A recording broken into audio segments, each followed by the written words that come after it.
Baik, terkait penolakan dari forum RT RW di tingkat kelurahan, eh, karena memang data yang dikirim oleh RT dan RW ke pemerintah Kota Pekanbaru itu kan sangat berbeda jauh ya dari sisi jumlah ya.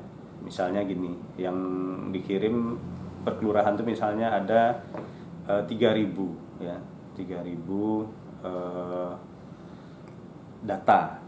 Sementara yang diberikan bantuan itu hanya mungkin 10% dari data yang dikirimkan oleh RT dan RW yang kemarin diminta oleh Dinas Sosial dan instansi terkait. Nah, tentu ini secara data saja ini sudah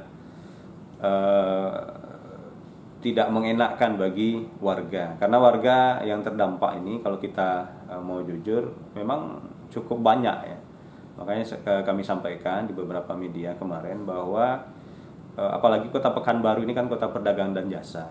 Efek dari wabah ini mengakibatkan banyak perusahaan, banyak tempat-tempat usaha itu memilih untuk merumahkan karyawannya. Artinya yang dulunya misalnya mereka bekerja karena ada wabah ini ya, kemudian karena ada PSBB juga, ini mengakibatkan mereka tidak lagi bekerja. Artinya yang terdata itu memang bukan penduduk miskin, tapi dulunya bekerja, kemudian karena ada wabah ini tidak bisa lagi bekerja. Ditambah lagi ada aturan PSBB ya, aturan PSBB yang menyebabkan memang lebih ketat dan memang tidak bisa mereka untuk mencari nafkah lagi. Nah ini makanya mengapa data itu menjadi fantastis ya. Kalau dihitung-hitung dari data yang masuk itu sekitar 140-an ribu KK ya, ke Pemko Pekanbaru dari pendataan RT dan RW. Tapi memang kami menyampaikan bahwa data itu harus diverifikasi ulang gitu. Diverifikasi ulang dalam artian dari data yang ada itu berapa yang memang bisa dibantu dan tentunya sesuai dengan keuangan dari Pemko Pekanbaru ya. Karena memang dari 115 miliar ya, kalau kita lihat itu kan untuk penanggulangan jaminan sosial ini termasuk sembako kan sekitar 54% ya. Kemudian sisanya itu sekitar 40 sekian persen lagi itu untuk kesehatan. Nah, dari sini sebetulnya Pemko harusnya bisa membagi berapa yang akan dijadikan untuk bantuan sembako misalnya. Kalau misalnya kita hitung kasar saja dari dana yang ada itu 200.000 saja misalnya kita ambil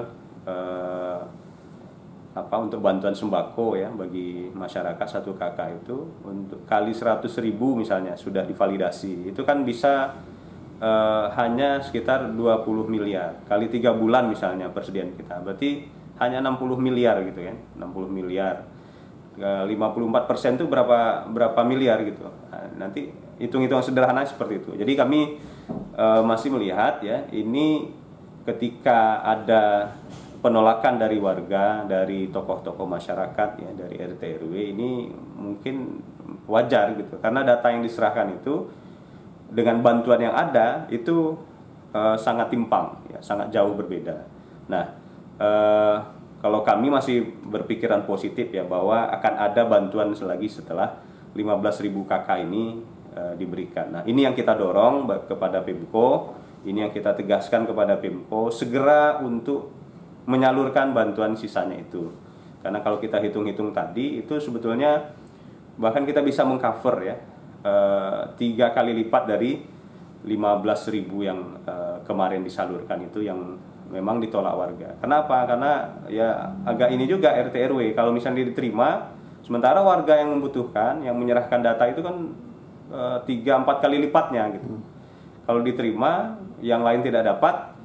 Nah, kemudian yang dapat ini juga tidak mengcover semuanya. Ini kan jadi masalah lagi nanti di RT dan RW gitu. Makanya ada tadi kemarin itu RT dan RW menolak itu. Dan saya pikir ini langkah tegas Pemko yang kita tunggu untuk bisa segera menyalurkan bantuan sisanya itu yang dari 15.000 itu. Karena kalau kita hitung-hitung secara ini, walaupun sampai hari ini ya Pemko beberapa kali kita undang melalui TAPD ini tidak hadir ya karena alasan-alasan teknis ya, ada meeting dengan pertemuan telekonferensi ya dengan kementerian dan lain sebagainya gitu. Tapi kita akan tetap panggil nanti melalui TAPD ataupun melalui dinas-dinas terkait untuk menerangkan ini kepada DPRD, ini bagaimana langkah-langkahnya dan ini harus cepat diambil langkah-langkah.